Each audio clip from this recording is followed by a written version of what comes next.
Z nami je zdaj dr. Erik Brecelj, kirurg, ki je najglasneje opozarjal na različne napake na Onkološkem inštitutu. Dober večer. Dr. Brecelj, ali ste tudi vi že popili kozarec vode iz novega vodovoda? No, pijem že nekaj časa.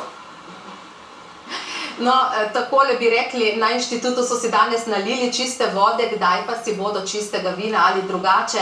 Kdo bi moral odgovarjati za to napako in ta nepotrebni strošek? To je povsem jasno. Odgovarjati bi moral Ivan Zidar, SCT je propad, pričakovano. Odgovarjati bi morali inšpektori, ki so to vedeli, ko so podpisovali prevzeme. Odgovarjati bi morali tisti, ki so podpisali prevzem novogradnje. Odgovarjati bi morala direktorica, ki je z SCT-em podpisala sporazum, da so napake v gradnje odpravljene.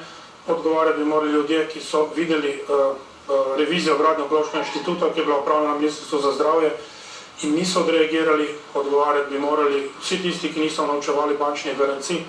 Imena so jasna, če so Slovenci tako neumni, pa ne plačujejo. Dr. Brecelj, še to, kako ste kar 3 leta shajali z delavci v hiši, kako ste sploh zdravili ljudi medtem, ko je potekala prenova vodovoda? Jaz nisem verjel, meni je bila to misija nemogoča. Na srečo se je na predlog gospoda Martelanca projekt bistveno racionaliziral, minus 3000 manj vrtin skozi beton. Če do tega ne bi prišlo, sem prepričan, da bi bolnišnico morali zapreti. Zelo je sodeloval tudi svet zavoda, opozarjal na nepravilnosti, zahteval od vodstva elaborate, kako bo potekala sanacija, postavljal bivšemu direktorju zelo neprijetna vprašanja, zahteval, da stvari tečejo bolj jasno, racionalno. Upam, da se ministrica za zdravje pomena sveta zavoda zaveda. Moram pa tudi priznati, da so se delavci na gradbišču izjemno trudili, upam, da so jih danes pohvalili. Sodelovanje z zaposlenimi je bilo res izjemno.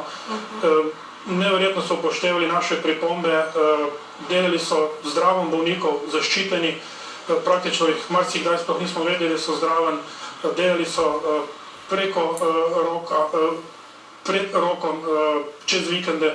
Tudi mislim, da predvsem tudi velika zasluga delavcev na gradbišču je ta, da je tam, da ne rečem, misija nemogoče uspela. Hvala lepa za ta pojasnila in lep pozdrav.